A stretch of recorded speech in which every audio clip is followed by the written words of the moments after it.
Mierda, mierda. La función debe continuar. Durante el gobierno de la Unidad Popular, los teatros universitarios extendieron su presencia en todo el territorio, haciendo giras y formando grupos en diversos lugares. Los teatros aficionados proliferaron. Estudiantes, trabajadores e intelectuales estaban vinculados a las artes escénicas.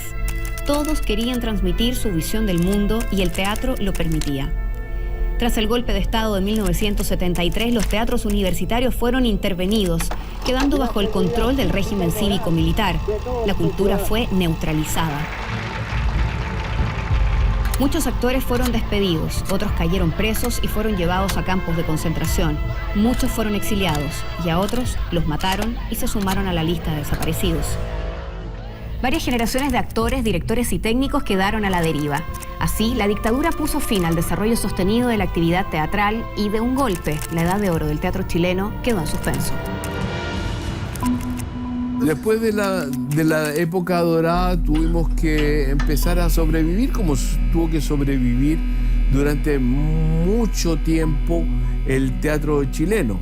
Teníamos 30, 40 personas en una platea de 600 localidades. Fracaso total. Un público de teatro que huyó, se escondió. Toda la primera plana de los fundadores del teatro que todavía estaban vivos en esa época, del Teatro de Chile, ¿no? Y de los grandes profesores, incluso algunos profesores extranjeros, todos estaban exiliados, los echaron, muertos, desaparecidos. No había maestros, se habían ido muchos de los que realmente uno estaba interesado en escuchar. Lógicamente nos echaron a todos. Sí tengo copia del decreto en que figuro con próceres del teatro chileno. Nos pusieron el día del debut a un representante del ejército en primera fila para anotar cualquier cosa que nosotros dijéramos de inconveniente o ofensiva a los militares. Invitábamos al público a cantar, el público no quería cantar, porque la verdad que estaban asustadísimos. Tercer día después del golpe ya estamos juntos, un grupo de dentro de la universidad, de qué es lo que vamos a hacer y cómo, qué podemos montar, cómo podemos revivir, porque no hay teatro, no hay ninguna cuestión. Los artistas chilenos no salieron arrancando. Mucha gente se quedó acá. Había un valor en quedarse, a pesar de que nos criticaban mucho. Al quedarnos nosotros estábamos sintiendo en carne propia lo que estaba pasando en este país. La primera experiencia fue del grupo Aleph, ¿no? Que no me acuerdo cómo se llamaba la obra, pero la obra se dio durante una semana y de repente los tomaron a todos presos. Es cierto que inmediatamente después del golpe militar, usted montó una obra de teatro donde un capitán de un barco que se hundía decía un discurso de despedida a su tripulación. Sí. ¿Usted recuerda algunas palabras de ese discurso? Atención, tripulación. Hemos sido superados. Hay situaciones en las que ganamos o perdemos. Han cumplido con vuestro deber hasta el máximo. El timonel que mantuvo el rumbo hasta el final. El vigía que oteó el horizonte hasta lo imposible. El contramaestre que me acompañó hasta el último momento. Lo que le pasó al Teatro Aleph fue lo que le pasó al país. Es muy curioso, ¿eh? Porque solamente en un grupo de teatro hubo gente que cayó presa, hubo gente que desapareció, hubo gente que vivió en el exilio y gente que se quedó. Hubo grupos que sencillamente se desbarataron, salieron al exilio, se atomizaron y siguió cada uno por su cuenta. Y la verdad es que ese teatro contestatario no era posible de hacer, te lo cerraban inmediatamente. Estoy en el Teatro Nuevo Popular de la CUT hasta el 11 de septiembre del 73. Luego, en diciembre del 73, enero, con otros compañeros del Teatro Nuevo Popular, nos asilamos En realidad nos asilamos con protección de Finlandia, pero era un convenio con los alemanes de la República Democrática Alemana para viajar a la RDA. Ideamos irnos al Perú. En el Perú trabajamos muchísimo, muy apoyados por el público peruano, por los artistas del Perú. Se acabó el teatro en ese momento, no hubo ninguna obra más, en el año 74. Exceptuando el Teatro Ictus, que se dio maña para seguir haciendo un teatro combativo y que los tuvieron por las cuerdas muchas veces, amenazados de muerte. Y viene por primera vez uno de los actores que estaba en el campo de concentración de Chacabuco. Vamos y le preguntamos, bueno, ¿cómo la cuestión es? Y dice, estamos haciendo teatro. Y ahí hicimos un circo, ahí hicimos mucho espectáculo musical que nosotros coordinamos. Ahí hacíamos cosas mezclábamos todo, pero siempre era una especie de crítica a la situación. O sea, el primer teatro que surge de eso es en los campos de concentración. Y los otros del Puchuncaví, donde estaba el Cuervo de Castro, también están haciendo teatro. Y los otros de Arica, que no tienen ningún dramaturgo, están haciendo como unos shows como mexicanos, una cuestión de ese tipo. Entonces ahí nos miramos y dijimos, ni cagando no podemos.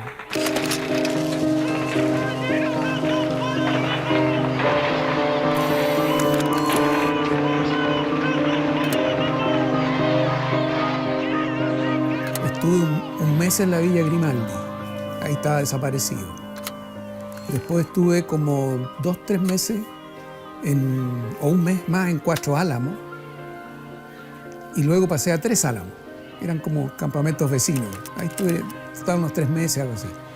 Y después el traslado a Puchuncaví, al campo de Puchuncaví.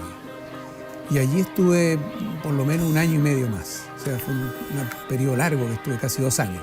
En el campo de concentración pasó algo que es maravilloso, que es descubrir lo que yo llamo ahora espacios utópicos. Porque fíjate que estando en Ritoque, había una vez a la semana que se construía en el campo de concentración, sin que nosotros supiéramos, no era una cosa intelectual. A través del teatro nos veíamos muchas veces reflejados y expresábamos nuestros sentimientos y necesidades en ese momento. La idea era hacer algo que levantara el ánimo, algo que por último se entretuvieran, ¿ya? O se sintieran como seres humanos. Y surgió naturalmente esto, o sea, estábamos ahí y alguien dijo, o lo conversamos, digamos, bueno, habría que hacer algo para mantener la mente ocupada, digamos, y sobre todo, y también para entretener a los presos. Que todo el campamento buscaba los días viernes eso. La prisión era una bola negra de la prohibición de la libertad, pero un día viernes había 1 hora que se encendía una lucecita en los comedores y nos habían permitido hacer una obra de teatro. Los días viernes teníamos esa actividad que nos llenaba la vida, pues. Era la única de las pocas actividades culturales que había. Y ahí se inició una obra maravillosa que se llamó Las Noches Fantásticas de Lalo Cabré. Cuando estábamos presos también hacíamos teatro. Y lo más lindo, y aquí hay expresidiarios también, que por eso que... expresidiarios. A mí me gusta decir expresidiario que suena como más fuerte, ¿ah? Como del Medellín, como el cartel de Medellín, expresidiario de Alcatraz. Entonces, con los expresidiarios hacíamos teatro también y presentábamos una obra de teatro todos los viernes en un teatro, o sea, en los comedores. Y eso se llamaba los viernes culturales. Y los viernes culturales hacíamos todos los viernes una pieza de teatro distinta, porque como el público era el mismo, había que cambiar la pieza. Tomamos algunas obras que existían. Recuerdo a Chekhov, por ejemplo, una obra de Chekhov, una comedia, y las ensayamos y fuimos a pedir permiso para hacer teatro. Y nos autorizaron. Fue algo que lo pidió la Cruz Roja, porque nosotros le pedimos a la Cruz Roja que nos dieran eso, y también porque los milicos se aburrían. Los milicos estaban tan presos como nosotros. Fuimos cambiando el acto de ser en el día.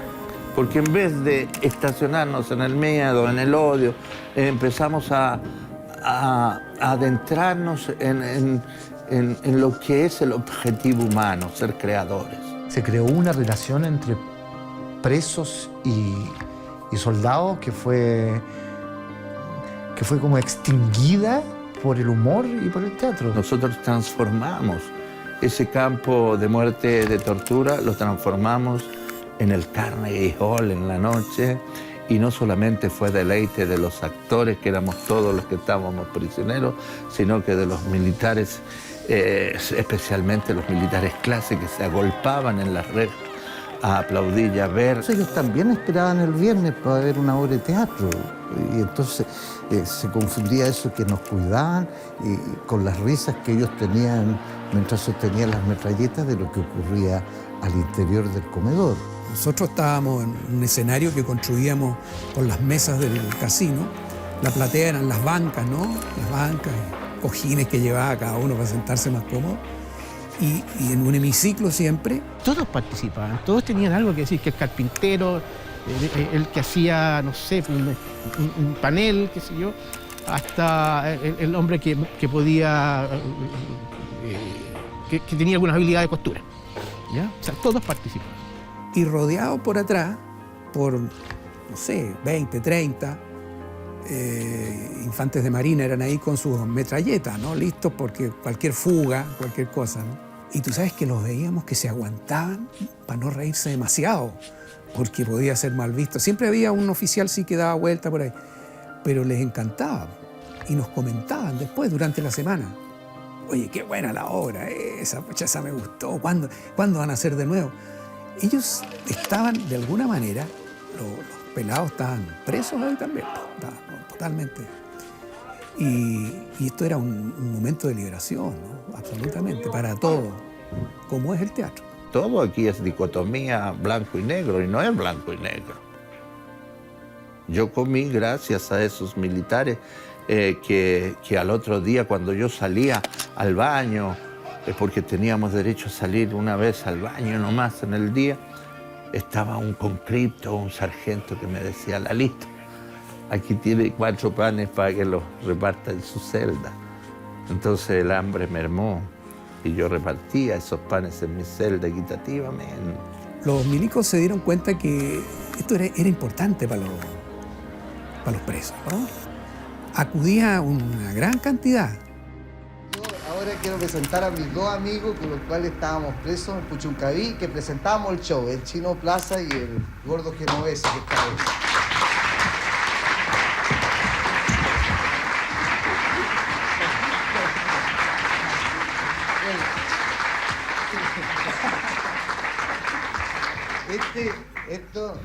Éramos los 3 que teníamos a cargo el teatro en ¿cómo se llama? Puchuncaví. Y bueno, y ahora les vamos a hacer la presentación de cómo era la presentación del show. ¿Ah? Vamos a suponer, porque nosotros estábamos sobre las mesas del comedor y para allá estaban los presos. Entonces, apagón total y venía. Vamos ya a comenzar este show sensacional. Van a ver hasta el final. Música, ¡alegría! ¡Teleteatro! ¡Canciones y noticias! La la la, la la la la, la la la, la la la la, la la la.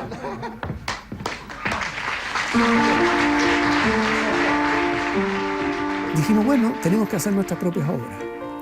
Y nos pusimos a escribir. Oscar y yo también escribía. Éramos los 2 autores.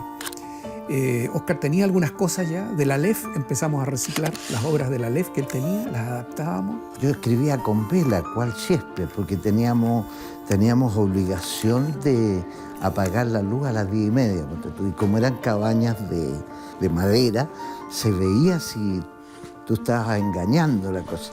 Y empezamos a crear todos los días cuando despertábamos. ¿Qué vamos a hacer a la noche? Hagamos un poema, hagamos un chiste, hagamos esto, hagamos una canción. Y le fuimos adornando la obra. Escribí mucho, pero ¿sabes una cosa? No saqué nada de cobarde que soy. ¿Sabes por qué? Porque yo no quería, fíjate, que me mataran estos bandidos. Porque todos los presos decían, un va a haber un museo de todo lo que nosotros hicimos en el campo de concentración. Y yo no quería tener una sala que aquí está el Oscar Castro, que si yo no quería estar muerto, esto me iba a traer mala suerte y quemaba todas las cosas y listo, o las enterraba, pero nada más que por miedo a la muerte. En la obra de Chekhov, sí, teníamos que eliminar todos los nombres rusos. No se podían poner nombres rusos. Comunistas, de Chekhov, ¿no? No, eso era muy divertido. El humor es la invulnerabilidad del ser, que se niega a aceptar una situación traumática. Y no solamente se niega, sino que la convierte en agradable. Buenas noches, personal. ¿Qué pasa, señor Castro? ¿Llegaron puros búhos en el último contingente? Explíqueles cómo se saluda al comandante del campo, por favor. Hay que decirle buenas noches, mi comandante. Buenas noches, personal. Yo creo que no va a resultar esta vez, mi comandante. Parece, Castro.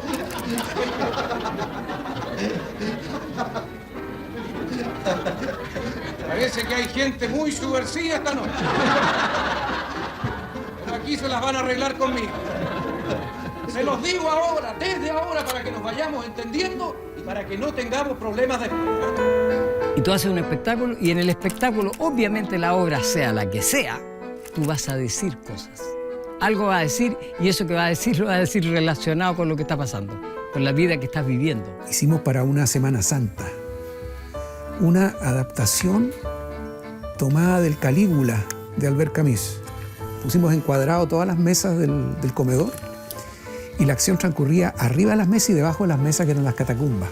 Eran los cristianos que eran los buenos y los soldados de Nerón eran malísimos. Y los soldados de Nerón andaban vestidos de verde, como los milicos que nos cuidaban. Claro, era un símbolo obvio de la situación de los cristianos perseguidos por el poder, ¿no? Y por supuesto que Calígula era Pinochet, no le cabía duda a nadie.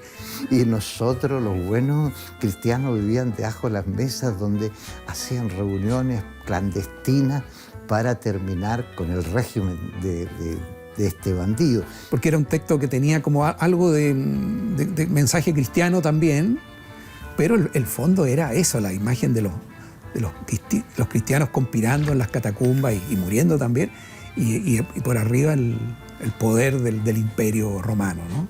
Era toda la simulación de lo que se estaba viviendo. No sabíamos si era teatro o era verdad. Era muy fino el límite entre una y otra ahí en los campos de concentración. Habían ciertos códigos que manejábamos dentro del campo, mensajes que se mandaban y que todo el mundo lo entendía, menos los marinos en este caso. Yo era alto, grande, rubio en ese tiempo. Tenía pinta fue hijo italiano, así que tenía pinta de romano. El problema es que en el texto final uno decía, pero no nos preocupemos, el Salvador va a llegar y estará con nosotros. Y los presos empezaron, Salvador, Salvador, Salvador. Oye, todos gritando Salvador. Final, todos los presos a su celda y nosotros castigados. Se dieron cuenta de que en algunas obras nosotros decíamos algo que era bastante, para ellos no tenía ningún significado, y sin embargo habían reacciones en el público que no cachaban. Entonces decían, aquí nos están metiendo alguna cuchufleta. Entonces, ¿cuál fue la obligación? Presentar antes la obra al comandante del campo. El acto cultural de esta noche deberá desarrollarse en perfecto orden. Si alguno de los prisioneros tuviera la descabellada idea de querer fugarse durante la representación, les advierto que el recinto está completamente rodeado por el personal militar que tiene órdenes de disparar a matar contra cualquier bulto que se mueva en la oscuridad. Se los digo desde ahora para que nos vayamos entendiendo y para que no tengamos problemas después. Es de esperar también que la horita que vamos a ver esta noche no sea conflictiva, porque en ese caso, si no se ajusta al texto que entregaron a la comandancia, nos estaríamos quedando sin viernes culturales y sin visitas por algún tiempo. Se los digo desde ahora para que nos vayamos entendiendo y para que no tengamos problemas después. Inventamos un autor. El autor le pusimos Emil Camp, porque el campo de concentración se llamaba Melinka. Entonces tomamos todas las letras y las cambiamos. Le pusimos una H para que no fuera tan evidente, porque era Melinka y Emil Kahn. Un autor polaco, pero polaco anticomunista, ¿no? Le hicimos una biografía. Que estuvo preso en los campos de concentraciones nazis, que se salvó de la Shoah, se fue a Estados Unidos y ahora vive en Argentina. Y esta historia que escribió, y el comandante dice, lo conozco. ¿Verdad? Y tú sabes que lo peor es que lo dijo con tanta seguridad que yo le dije al gordo, oye, tal vez existe y soy yo el que no lo conozco. Al comandante del campo con los 2 subalternos que tiene ahí, más otros guardias, ahí en un lugar, en el comedor, y ellos serios ahí miraban. Era muy impresionante, porque tuvimos que actuar casi 1 hora delante de unas figuras de cera, no se movían, nada, ¿no? Y terminaba y decía, está bien, háganlo. Pinela, Pinela, Pinela, Pinela. ¡Alto! ¡Alto! ¿Me llamaba, capitán? No, ¿por qué yo dije alto la marcha? Cada vez que digo alto venía a presentarte. ¿Por qué te venía a presentar? Siempre que digo alto, es alto la marcha. Es que como yo soy el más alto, pues, capitán. Sí. Bueno, capitán, ¿qué es lo que pasa ahora? Hemos parado más de 15 veces y otras 15 veces hemos cambiado de dirección. ¿Qué pasa? ¿Qué pasa? Espérate un momento que me estoy ubicando, hijo. Muchacho, se me perdió el enemigo. Y lo que es más grave, no me acuerdo con quién estamos en guerra. Capitán, pero usted lo tenía anotado en un papel, capitán. Pero búsquelo, lo tiene que tener, capitán. Ahí. ¿Lo tenía? Ah, aquí está. Solería La Central. No, esa es una boleta. Me la da, capitán, yo estoy juntando. Yo creo que lo más interesante pero en aquella época yo no me daba cuenta. ¿Ah? Yo no me daba cuenta que la actividad artística, cualquiera que sea, la única finalidad válida que tiene es amar a la gente. Uno empieza a hacer teatro para uno, para lucirse, pero si no hay amor a la gente, no existe la historia teatral en la cual yo creo. Pero era una forma de relacionar, de comunicar y de hacer que la gente se sienta ser humano. Nosotros éramos como la salud mental, no éramos los líderes políticos, no estábamos siendo los revolucionarios del campamento, los artistas éramos como la salud mental, la entretención y con una esperanza. Hay algo que funciona en esta unidad convergente de todas las voluntades humanas, que es que la verdad trae el pan. Siempre la verdad trae el pan. Y la cultura está muy cerca de la verdad. Llegado el momento, tú necesitas esa confrontación contigo, con lo humano que hay en el teatro, ahí, con esa esencia, porque nosotros tratábamos de rescatar eso también, ¿eh? Una esencia de humanidad en las obras en medio de tanta desgracia e inhumanidad imperante y terror. Entonces había un sentido profundo. A alguna gente le salvó la vida eso. El sentido del humor y el espectáculo. Cuando hacíamos el show, por ejemplo, hacíamos una canción que decía: aquí en Pisagua todo el mundo se divierte, la comida es abundante para aquel simpatizante que ha venido a veranear. Yo vi compañeros, muchos, que salieron destruidos de la prisión, ¿no? Destruidos psicológicamente. Algunos no se recuperaron nunca, algunos hasta se suicidaron incluso. No solo de la prisión, sino que también de las torturas que habían recibido y todo eso, pero la prisión lo terminó de liquidar un largo tiempo. Todos sin cargo, ¿no? Estábamos ahí sin cargo, sin juicio, sin nada. De hecho, yo salí después en libertad, me fui para mi casa, pero llevaba 2 años ya adentro. Y yo sentí que había salido psicológicamente sano. Había una carga negativa muy grande en el campo, ¿no? Y este tipo de actividades precisamente nos levantaba el alma, el espíritu. Nos llevaba, digamos, a transportarnos a otra historia. Era algo muy querido, muy apreciado. Y naturalmente que nosotros siempre muy agradecidos por este trabajo, digamos. Es una cosa muy bonita. Lo hacíamos con mucho entusiasmo. Fue una linda manera de empezar a recuperar un poco de dignidad y de humanidad. los compañeros presos con los cuales me junto cuando vengo a Chile, todos me agradecen ese momento de que yo les di, que me dice, si no hubieras estado tú, la prisión no habría sido lo mismo. Pero yo pienso que ellos también lo hicieron por mí. El recuerdo es imborrable de los que lo vivieron. Porque mucha de esa gente que estuvo presa, la gran mayoría, tú sabes, se fue finalmente. Entonces, pero algunos me escribieron, otros me los he encontrado en giras que hice después con el grupo Ictus y nos recibían maravillosamente donde llegaban, ¿no? Entonces, fue para mí interesante darme cuenta de la importancia del teatro en una sociedad, cosa que en la sociedad general a veces pasa más o menos desapercibido, porque tú no sabes cuán importante es el teatro. Alguien puede decir, no, sí, cosa secundaria, una cosa... No. Fueron muy solidarios conmigo todos en el campo de concentración para lograr hacer esta historia. Fue una experiencia increíble, que yo digo que a mí me salvó la mente. O sea, yo lo que hice, ¿qué hice al salir de prisión? Hacer teatro inmediatamente, como pudiera, ¿entiendes? Eran los tiempos más difíciles, año 76. Yo actúo, yo me olvido de dónde estoy. Yo tengo mi público y yo soy una persona que está actuando. Y hago el personaje. Yo tengo mucho respeto al teatro. Es mi público y estoy actuando. A mí me da lo mismo si estoy preso o estoy libre. Después que, antes de actuar y después seré preso, pero cuando estoy actuando soy un actor. Para mí era poder existir. Era una forma de existencia. Porque estaba en un lugar donde tú no querías estar por ningún motivo. Pero en esa instancia lo mejor era poder seguir haciendo. Porque si tú no sigues haciendo, no logras recuperarte.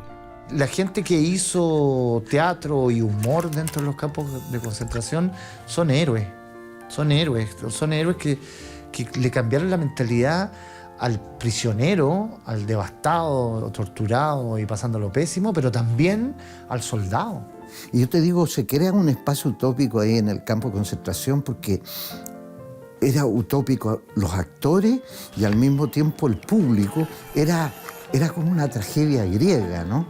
Porque estaban los actores y el público formando una sola historia. Entonces, bueno, todas esas cosas que te estoy hablando ahora son deducciones después de 50 años de trabajo. Entonces, ese se creó otro espacio utópico donde decíamos nosotros que los militares cuidaban el único espacio libre que tenía Chile del país entero que estaba preso. Porque en el campo de concentración nosotros podíamos tratarnos de compañeros, podíamos decirnos, estos somos los comunistas, estos somos del MIR y estos somos socialistas. Todas esas cosas que tú no podías hacer al exterior. Entonces, todo eso se transforma en una contradicción permanente. Tengo chaqueta que vestir, tengo un zapato que es de ti, tengo el murmullo de tu amor sobre la piel, tengo una cama que es de dos, tengo una mesa con 3 pies, yo tengo todo lo que yo puedo tener. 2 años después del golpe comenzaba a gestarse un incipiente pero significativo movimiento de resistencia cultural a la dictadura. El teatro volvía a dialogar con la gente, no de manera directa, no como protesta frontal. En medio del temor, los artistas jugaron su rol: disentir, denunciar, pensar.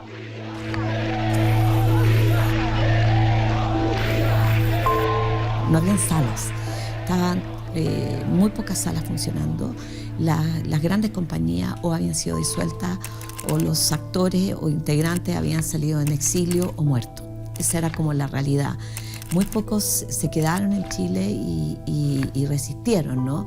Yo viéndolo desde fuera me parecía que hacer teatro era peligroso en esa época. Era muy peligroso, conllevaba un riesgo, pero tenía un valor fundamental, ¿no? Que era hablar de la libertad. Todo era entre la vida y la muerte, todo estaba arriesgándose el pellejo. Seguimiento, coronas mortuorias en mi casa, Era terrible, pero decía, te vamos a cortar las bolas para que regrese a Venezuela, una cosa así. Chile era un desierto asqueroso, y un desierto cultural repugnante. O sea, muchas gracias. Podemos hablar también de la dictadura en los otros aspectos, que eran los peores, persecución, matanza y todo. Pero en el aspecto cultural, tú no sabes lo terrible, la sensación de abandono absoluto, la sensación de anormalidad que significaba. Que hicimos de todo, de todo, de todo. Mira, te extrañaría si yo te doy los detalles de lo que hicimos. Porque eso era, en esa época, por lo menos cárcel.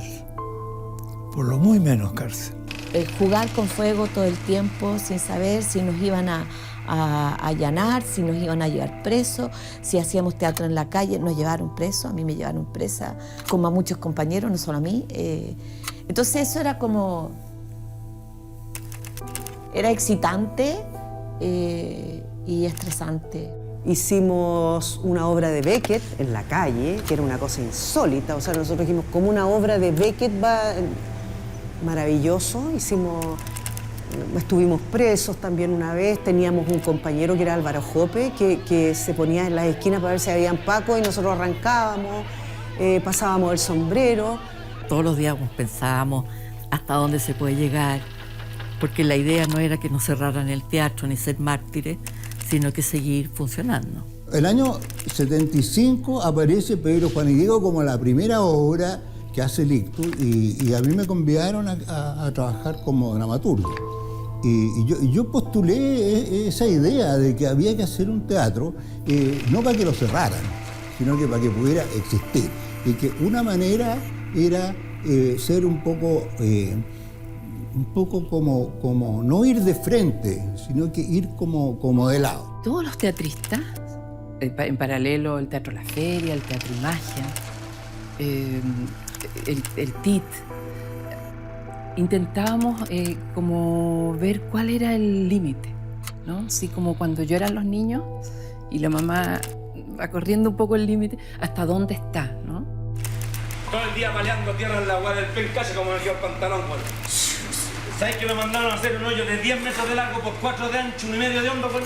Puta mansochito, hombre. 15 weón haciendo el hoyo desde las 7 de la mañana, güey. Eso es casi explotación, ya. Espérate, güey, teníamos casi terminado el hoyo cuando llega un güey de la municipalidad súper urgido diciendo que hay que tapar el hoyo, que está mal ubicado, cállate, güey. Entonces yo le digo, oiga, ¿se podía hacer para qué le ayudo usted? Y el güey me queda mirando fijo, güey. Me dice, pues te pagan para trabajar, güey, no para preguntar, güey. Empieza a tapar el hoyo nomás. Ahora sí, señor. ¡Sí, señor! Me tenéis que reventar la teta a la primera, huevo. Ahora nos vamos de raja, huevo. ¡Sí, señor! ¡Ay! Ahora nos paramos y preguntáis qué tengo aquí, ¿Qué tengo aquí? Aquí, huevo. Aquí, huevo.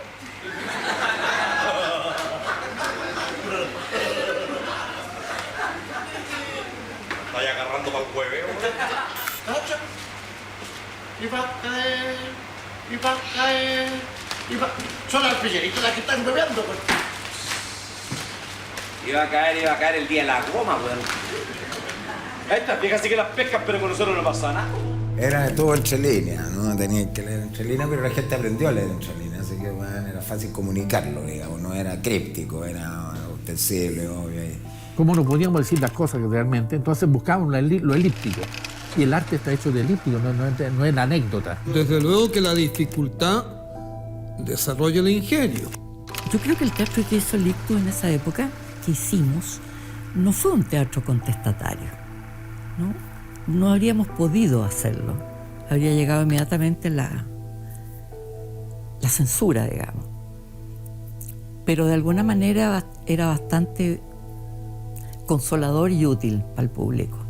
Y para nosotros, o sea, yo te digo, yo no sé qué hubiera pasado de mí si yo hubiera estado sola en mi casa. No sé, pero yo estaba en un teatro y todos los días iba a ese teatro y me encontraba con gente que sentía y pensaba igual que yo. Entonces fue un refugio para mí fue muy importante.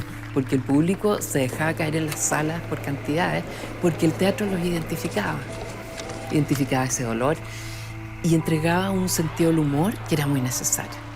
Porque al llegar al teatro ellos encontraban una especie de refugio donde oían cosas que los consolaban en el sentido de que era lo mismo que ellos pensaban y que ahí estaba representado. Aprendimos nosotros a decir sin decir y no decir diciendo.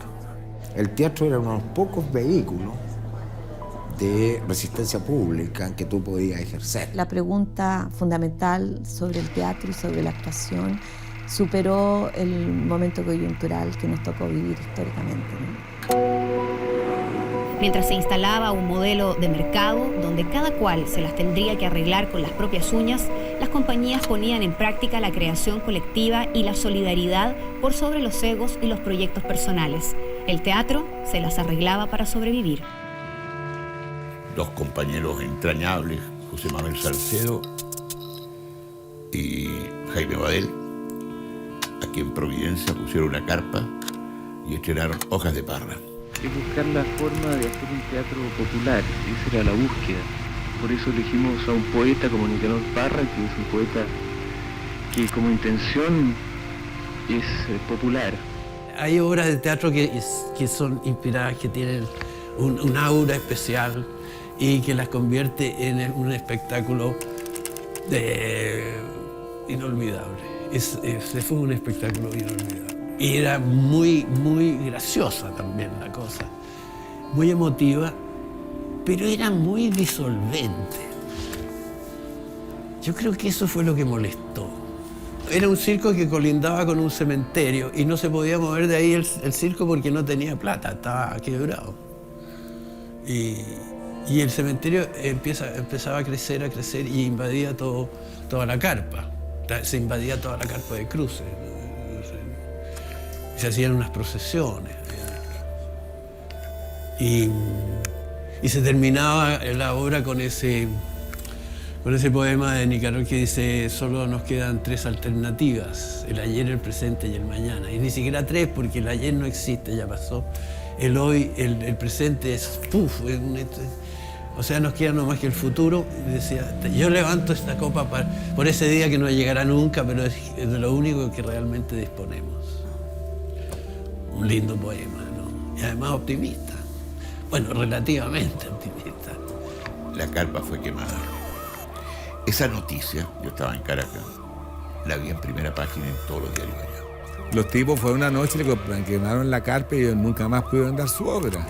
Nosotros nos quemaron, efectivamente, y por lo tanto nos quemaron las salas ahí, porque es un frenazo duro. Esa cosa sirvió para que el régimen pusiera a la CNI y a toda esta gente a ver cuál era el efecto que el teatro podría causar en el público. Yo creo que la CNI se equivocó de golpe y porrazo porque consideró que no valía la pena tocar el teatro porque la influencia que podía tener era poca. Se censuraba la televisión, se censuraban los libros, pero el teatro no valía la pena censurarlo porque era tan poca gente, digamos. Lo que hizo que toda la gente fuera al teatro para ver la única zona sin censura que había. Como pensar de que los tipos que estaban en las catacumbas romanas y se reunían los cristianos ahí, no iban a tener una progresión, era la misma tontera. Pero empezó a crecer eso y se equivocaron al no condenarla.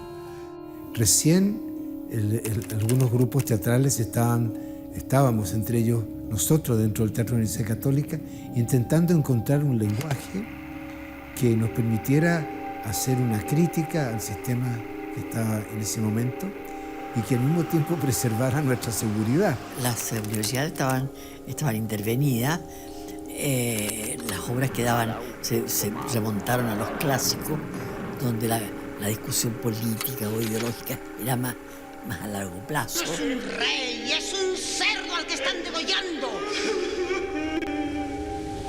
Ha sido declarado difunto en los registros del universo. El Teatro de la Pontificia Universidad Católica de Chile presenta El Rey se muere. Eugenio hizo otra cosa, apeló más a la inteligencia del espectador más que a la lucha directa. Todo lo que nosotros hacíamos, el bien y el mal, tenía esa connotación política que la propia dictadura generaba. Hablar del bien tenía una connotación, hablar de los malos tenía la misma connotación. Entonces era muy interesante lo que se producía. Buscábamos también mensajes no tan explícitos, pero como el público estaba despierto a querer escucharlo, fácilmente se armaban estas conexiones. Y a veces estas conexiones eran más allá de lo que uno mismo intentaba hacer. ¿Cómo poder hacer para hacer obras, no todas que se trataban de la dictadura? La Preciosa Ridícula no se trata de la dictadura. El Burgués Gentilhombre no se trata de la dictadura. Pero para poder mantener vivo algún espacio de cultura para que la gente se encuentre. Asistirán bailarines y sus profesores. La condesa Dorimena y el conde Dorante, su señora, su hija. ¿Cómo hacemos para hacer La vida es sueño? En que hay un tirano al que hay que derrocar. ¿Cómo hacemos para ir haciendo todas esas obras? Cuando se estrenó La vida es sueño, este grito de libertad de Segismundo fue interpretado por la mitad del teatro como un reclamo, un grito de la gente que habían sido de la UP o proclive al gobierno de Salvador Allende, que se pararon a aplaudir en forma efectiva. La vida es sueño, de Calderón de la Barca, presentado por la Escuela de Artes de la Comunicación de la Universidad Católica. Los versos de Calderón sonaban con una fuerza muy especial, ¿ya? Yo creo que más que ahora incluso, aunque es un texto que yo sigo haciendo, pero en ese momento tenían un significado más allá de las mismas palabras de Calderón para significar una protesta contra el régimen de la dictadura, que Segismundo, que está prisionero por orden de su padre, prisionero de la fuerza externa, como el caso del padre, pero también el hombre prisionero de sus propias pasiones. Ay, mísero de mí, ay, infeliz. Qué triste voz escucho, se pregunta Rosaura desde el interior de su armadura cuando escucha ese lamento lejano allí en un desierto agreste. Y después, cuando apareció Raúl Osorio, que hizo un montaje increíble de Hamlet con un sentido político anti-Pinochet, que había que leerlo entre líneas, pero era súper audaz. No deberías haberme creído, porque no puede la virtud infiltrarse en nuestra vieja estirpe sin que quede un resayo de corrupción. Yo no te amo. Estuve muy engañada. También fue vista como una obra que estaba en contra del régimen. Y indudablemente nosotros nos encargábamos de acentuar ciertos aspectos de las obras. Que hay un tirano que asesinó a quien debería haber protegido. Bueno, pero ¿cómo hacemos para que se note y no se note? Porque si se nota mucho, se van a llevar a estos actores y no van a volver más. Este es el castillo de Elsinore, donde se desarrolla el drama de Hamlet, príncipe de Dinamarca. Escucha, Hamlet, si amaste a un padre cariñoso, venga su vil asesinato.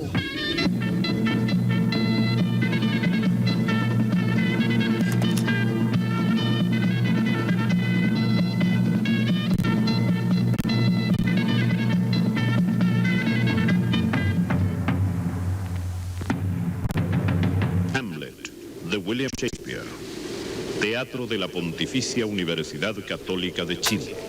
Arturo Alessandri Palma cambia su línea política porque quiere llegar nuevamente al sillón de la moneda. En parte, esta trascendental noticia se debe a los sabios consejos recibidos por un grupo de garzones del restaurante Los Inmortales.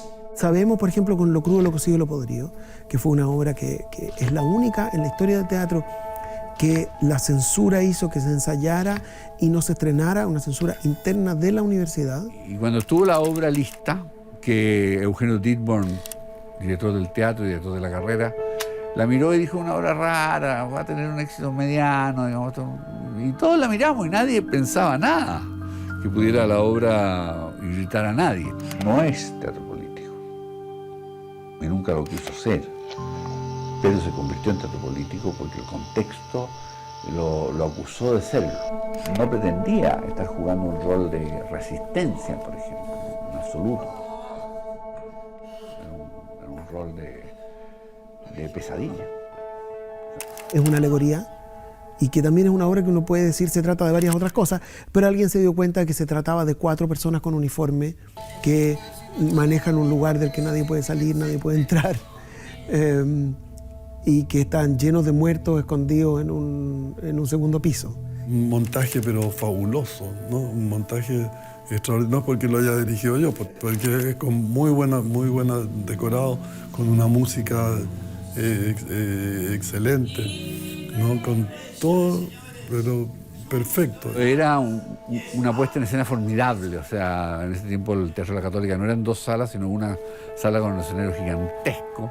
La verdad es que en la Universidad Católica había un rector delegado que era de la Marina, Jorge Suet, y no se notaba mucho, digamos, la presencia no había mucha represión, por lo menos abiertamente. Apeló más bien cómo funcionaba cómo funcionan todas las dictaduras, digamos, a la autocensura y la prudencia de parte de los creadores. Se hacía alusión al apellido Mate, que aludía directamente al que era el vicerrector de comunicaciones de la Universidad Católica, a todos los apellidos de la oligarquía chilena. Una obra que era muy poco clara, cosa que no importaba tampoco, y que repentinamente la censura puso aterradoramente claro. Previo al estreno de la obra, todo el consejo del Teatro de la Universidad fue citado a una sesión especial a puertas cerradas. Al fondo de la sala estaban Eugenio Dittborn, Egon Wolff, Héctor Noguera, Ramón Núñez, Ramón López, Gonzalo Morel, Giselle Munizaga, Juan Aguilera y Raúl Osorio. A pocas filas del escenario estaba Hernán Larraín. Se hizo la obra de principio a fin. La función especial concluyó sin aplausos. Hernán Larraín se acercó a Eugenio Dittborn y le dijo no. Lo crudo, lo cocido y lo podrido no sería estrenada en la UC. Estaban hechos los afiches, estaban instalados en las puertas del Teatro de la Católica, un afiche muy bonito, y estaba todo listo para hacer la obra y se baja. Lo crudo, lo cocido y lo podrido no ha constituido, en opinión de las autoridades superiores de esta universidad, un ejemplo de progreso cultural, sino que por el contrario, dado por su lenguaje, dado por cierta irreverencia sostenida a lo largo del desarrollo dramático de esta obra, creemos que está muy lejos del nivel que ha tenido en los 35 años el teatro de nuestra universidad. Hemos creído en consecuencia conveniente suspenderlo, por cuanto el nivel que nosotros aspiramos a tener es un nivel de excelencia. No aceptamos cosas medias, ni mucho menos cosas vulgares, groseras, o que se presten en realidad para finalmente casi insultar al público que pudiera asistir a ver esta obra. Su actitud censurando fue extremadamente dolorosa, pero también en un sentido ayuda a saber que esto era de verdad. Que incluso cuando uno cree que uno está haciendo cosas inocentes, que uno está haciendo algo para que la gente se entretenga, que a la dictadura no le gusta la cultura, que la consideran peligrosa. Queridos señores, incondicionales de este héroe de tantas campañas, pocas veces habrá brillado pecho más preparado para recibir la banda presidencial que el que porta este ilustre ciudadano, porque no hay un solo huevón aquí que se la pueda conmigo. Por eso, esta condecoración, así se me equivoqué.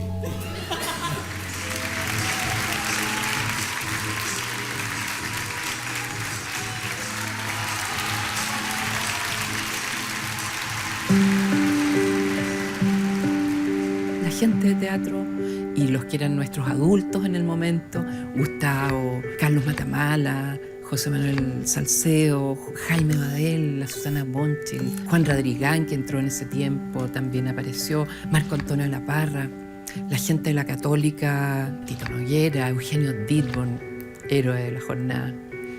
Toda esa gente permitió que existiera, que siguiera, que hubiera una continuidad con el teatro. Todo el mundo estaba siempre en actitud de crear, de aportar solo.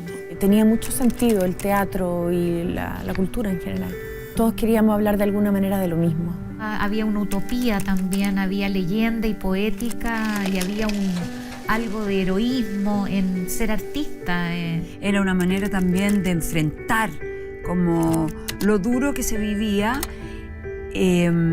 a través de lo que mejor sabíamos hacer o lo que nos gustaba hacer, que era el teatro. Se trataba de no tener dinero, ganarse la vida en otra cosa e invertir el poco tiempo que teníamos en ensayar obras, digamos, que se iban escribiendo. Todo eso también tenía algo romántico, hermoso, solidario, místico.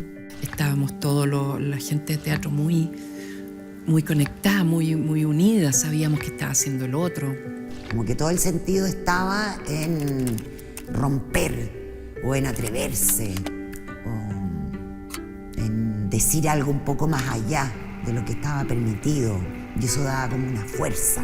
Todo el teatro que se hacía en esa época era arriesgado, era con cero peso, era tratando de hacer lo posible para ser lo más artístico posible, porque no habían plata, no habían fondos, no habían medios, no había dónde ensayar, así que uno se las arreglaba e igual uno producía cosas bien increíbles. Había que estar siempre alerta creativamente, buscando, y eso yo creo que era una fuerza poderosa creativa, que salían cosas muy buenas. En la dialéctica, la antonimia al fascismo, ¿no? Y al autoritarismo, a la dictadura,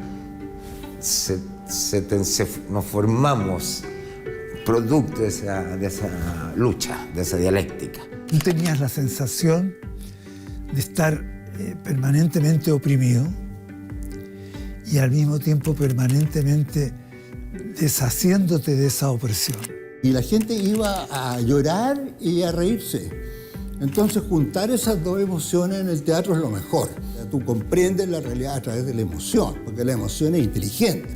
Era un poco como el jovencito de la película, que sabía que lo iban a matar, pero que se arriesgaba a que lo mataran. Aglutinar, dar esperanzas y decirle a Chile, todavía podemos hacer cosas, todavía los que hemos quedado aquí, que no han sido detenidos, que no están exiliados, también existimos. Y en ese sentido yo creo que fuimos un símbolo, sí, creo. Y fue importante.